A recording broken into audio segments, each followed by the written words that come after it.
अम्मा हो, अब इससे पहले कि भारत के लोग कान पकड़ के हम लोगों को मार मार के भगाए, तुमसे निवेदन है कि देश छोड़ दो। तो चली हुआ नानी के यहाँ बहुत सुकून हुआ, कम से कम क्यों पदियाता नहीं है हम लोगों को।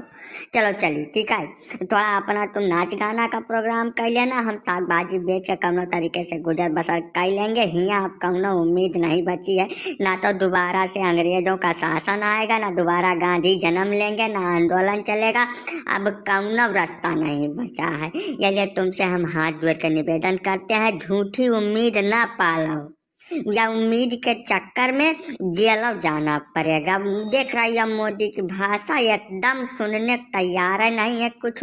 इतना अडानी फडानी चिल्ला लिए, इतना कुल हरकत कर लिए, पूरे देश में घूम लिए, कौनो रास्ता नहीं बच रहा है। स्टालिन चिच्चा रहे हैं केरल से, वह उनका लौंडा बीजेपी में चला गया। कर्नाटक वाले रेड्डी काका भी चले गए बीजेपी में।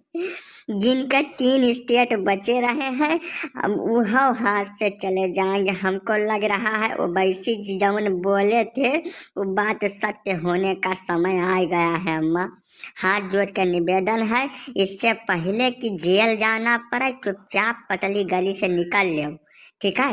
हुआ कम से कम इज्जत से अपनी सुकून से 2 जून की रोटी खाएंगे, जिंदगी बिताएंगे।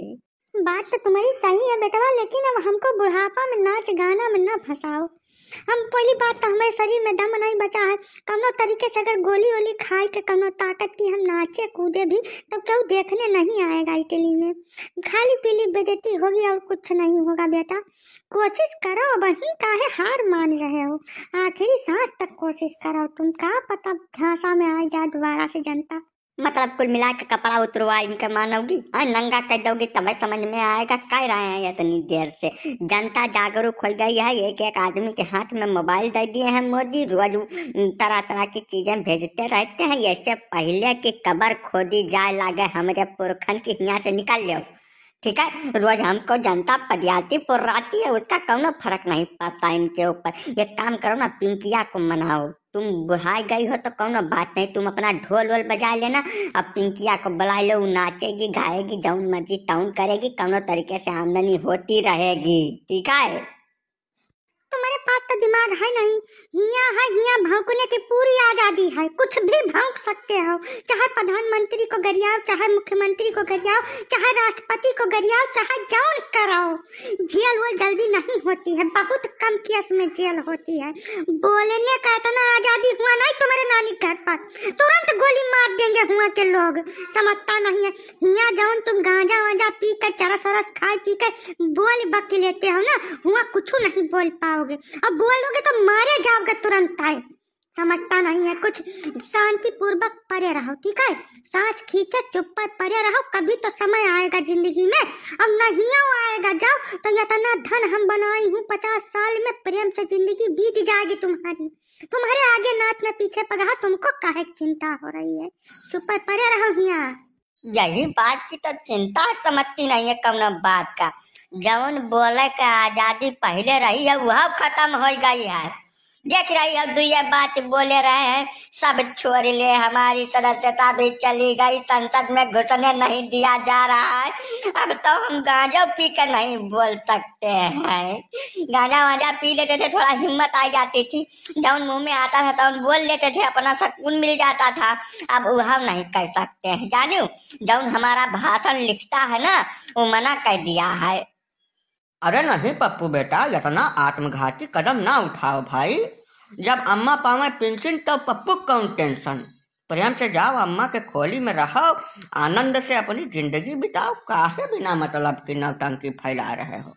वहाँ इटली में बड़ी समस्या हो जाएगी। और दूसरी चीज, तुम हमारे स्टार प्रचारक हो, यहाँ से चले जाओगे तो हमारी पार्टी के चुनाव में थोड़ा बहुत ऊंच नीच हो सकती है बेटा। तुम यहीं रहो, तुमको सारी सहूलियत दी जाएगी। नहीं नहीं अम्मा, इनके झांसा में तो बिल्कुल ना आ जाना। अब ये सीधे करपा धरने वाले हैं तुम्हारे ऊपर, बडरा के ऊपर, हमारे ऊपर, ठीक है। सबको जेल हो गई है, हम ही 2-3 लोग बचे हैं। हमको लग रहा है जेल में डालने का पूरा प्रबंध करके दबाई मानेंगे। यही लिए इतनी देर से हम समझा रहा हूँ, रात भर हमको हथकड़ी आई है सपना में। नहीं नहीं पप्पू जी, ऐसा नहीं है। हथकड़ी जिसके सपने में आती है ख्वाब में, उसका मतलब होता है कि तुमको अब जीवन साथी मिलने वाला है, या तो उसकी तलाश है या उससे मुलाकात होने वाली है। इसलिए तुम निश्चिंत रहो, ठीक है। स्वप्न विचार की पुस्तक हम तुमको दे देंगे, उसका अध्ययन करो, उसमें सभी सपनों का मतलब दिया गया है। अरे प्रेम से रहो, भारत की इतनी पावन भूमि है, बढ़िया मौसम है, अच्छा खाना मिलता है यहाँ पर, वहाँ कहाँ जाओगे तुम बिना मतलब भटकने के लिए। जेल भी तो अच्छी जगह है भारत की, जेल में भी बढ़िया व्यवस्था की जाती है। जैसे अब तो जो जाते हैं कैदी वैदी, उनसे गोबर भी साफ करवा लिया जाता है। तुम्हारे लिए विशेष घुड़साल का प्रबंध किया गया है, वहाँ घोड़े की लीद साफ करने का तुम्हारा इंतजाम करेंगे हम, ठीक है। इससे बढ़िया बेहतरीन काम तुमको और कोई मिल नहीं सकता है। 20-25 रुपए प्रतिदिन की मजदूरी भी दी जाएगी तुमको, इसलिए निश्चिंत रहो, ठीक है। प्रेम से रहो, जब तक जेल के बाहर हो तब तक सुकून से जिंदगी बिताओ, और जेल के अंदर तुम्हारे के लिए पहले से ही काम का इंतजाम कर दिया गया है। अरे मोदी जी रहने दीजिए, एक ही लौंडा हल्ला दे के कौनो तरीके से जी रहा है जिंदगी, अब मार ही डालेंगे क्या इसको। जब जेल होगी तब होगी, घोड़ा अपना पाले रखिए, समय आएगा तो किसी तरीके से वो भी किया जाएगा। अभी से काहे बवासीर दे रहे हैं इसको आप। ना ना ना ना भूरी काकी, ऐसा है कि पूर्व में सूचना बहुत जरूरी है, नहीं तो बाद में चिल्लाएगा बिना मतलब के लिए कि हमसे घोड़े के लिए साफ कराई जा रही है। इसलिए जानकारी के अभाव में जीवन नहीं जीना चाहिए, जानकारी पूरी होनी चाहिए। पप्पू बेटा, ये जो गांजा लादे हो सर पे ना, इसको जाओ रख दो, वही समय है। ऐसे तो प्रत्यर्पण करा के लाना पड़ेगा। जब तुम्हारा दोष सिद्ध हो जाएगा तो तुमको विदेश से लाने के लिए बहुत मशक्कत करनी पड़ेगी। यहाँ रहोगे तो प्रेम से उठा के जेल में पटक दिया जाएगा। जाओ गांजा उतार के रख दो, और प्रेम से जो तुम कर रहे करते रहो।